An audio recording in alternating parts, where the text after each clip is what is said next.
అనుకుంటున్నాను. రైట్. ఇక్కడ మనం సీరియస్ గా గమనించాల్సిన విషయం ఏంటంటే శ్రీనివాసరావు, చంద్రబాబు నాయుడు గారు అమిత్ షా గారి మధ్య జరిగిన భేటీకి సంబంధించిన వివరాలు అటు బీజేపీ వాళ్ళకు కానీ ఇటు టీడీపీ వాళ్ళకు కానీ తెలిసే అవకాశం లేదు.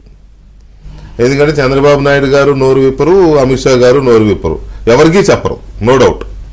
కానీ జగన్మోహన్ రెడ్డి గారు మోదీ గారు కలిసిన విషయాలు మాత్రం ఏపీ బీజేపీలో కొంతమందికి తెలిసే అవకాశం ఉంది అని నేను అనుకుంటున్నా. I may be wrong, right, I don't know. AP బీజేపీలో ఇద్దరికో ముగ్గురికో తెలిసే అవకాశం అయితే ఉంది. సో మరి ఇది ఎక్కడి నుంచి వచ్చిందో, ఎందుకు వచ్చిందో, ఎలా వచ్చిందో తెలియదు. కానీ విష్ణువర్ధన్ రెడ్డి అయితే ఈ కామెంట్ చేసినాడు ఇవాళ. అదేదో నాగభూషణ గారు లేదు, అలాంటిది ఏం లేదు కానీ ఖండించారంట. కానీ అంత ఈజీ కాదు. విష్ణువర్ధన్ రెడ్డి పుట్టింది బీజేపీలో కదా, అలా అలా అలా పుట్టింది బీజేపీలో కాదండి, కాదు కమ్యూనిస్ట్ ఎస్ఎఫ్ఐలోనో ఏఎస్ఎఫ్లో, సరే వాట్ ఎవర్. మొత్తం మీద అయితే వీళ్ళందరికంటే సీనియర్ అక్కడ. దాన్ని మీరు ఎలా రిసీవ్ చేసుకుంటున్నారు? ఇప్పుడు బీజేపీ అధికారిక ప్రకటన అయితే దాని మీద చర్చ పెట్టాలండి. విష్ణువర్ధన్ రెడ్డి గారు లాంటి ఒక బీజేపీ నాయకుడు వ్యక్తిగత హోదాలో చెప్పిన మాట గురించి అసలు చర్చ పెట్టడాన్నే మీరు తప్పు, నేను అంటే తప్పు పట్టలేదు, తప్పలేదు కాదు, ఐ వెల్కమ్ సార్.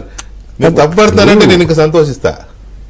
అంటే అసలు విష్ణువర్ధన్ రెడ్డి వ్యక్తిగత అభిప్రాయం అయితే మీరు చర్చ ఎందుకు పెట్టారంటే ఆయన పార్టీలో ఒక సీనియర్, సరే మీ దృష్టిలో సీనియరు, ఒక కీలకమైన నాయకుడు కాబట్టి, ఒక విభాగానికి ఒక దశలో అధ్యక్షుడిగా పనిచేశాడు, ప్రధాన కార్యదర్శిగా పనిచేశాడు కాబట్టి ఆయన ఏం చెప్పినా అది వార్త అవుతుంది. అయితే ప్రతి వార్త కూడా ఇప్పుడు విష్ణువర్ధన్ రెడ్డి గారు మాట్లాడింది బీజేపీ ప్రయోజనాల కోసం మాట్లాడారా, ఇంకెవరి ప్రయోజనాలు కాపాడుకోవడానికి మాట్లాడారా, లేకపోతే ఆయన వ్యక్తిగతంగా బీజేపీ రాష్ట్రానికి ముఖ్య ప్రభుత్వం ఏర్పాటు చేస్తే బాగుంటుంది అనుకుని మాట్లాడారా, అది ఎవరు చెప్పాలి? బీజేపీ అధ్యక్షురాలన్నా చెప్పాలి, లేదా బీజేపీ బాధ్యులు ఎవరన్నా చెప్పాలి. అందరికీ తెలిసినట్టు చంద్రబాబు నాయుడు గారు ఢిల్లీ వెళ్లారు, అమిత్ షా గారిని కలిశారు. అమిత్ షా గారు ఏం మాట్లాడలేదు, చంద్రబాబు నాయుడు గారు ఏం చెప్పలేదు. కాబట్టి ఏం జరిగింది అన్నది పెద్దల స్థాయిలో ఉంది. దాన్ని ఎవరికి తోచినట్టు వాళ్ళు వ్యాఖ్యానించడం వల్ల జగన్మోహన్ రెడ్డికి లాభం కలిగితే మాత్రం అది ఆంధ్రప్రదేశ్ ప్రజలు అంగీకరించరండి. జగన్మోహన్ రెడ్డికి లాభం కలిగే విధంగా ఇప్పుడు మీరు ఇంట్రడక్షన్ నుంచి మొదలు పెట్టారు. ఈరోజు రాష్ట్ర ప్రజలు తెలుగుదేశం పార్టీ, జనసేన, కాంగ్రెస్ ప్రతిపక్షాలు ఏమనుకుంటున్నాయి కాసేపు పక్కన పెడదాం. జగన్మోహన్ రెడ్డితో ఉండే ఆయన సొంత మనుషులే ఈరోజు ఆయన పార్టీని మడత పెడుతున్నారు. వెళ్ళట్లేదు నేను అయిపోయిన తర్వాత.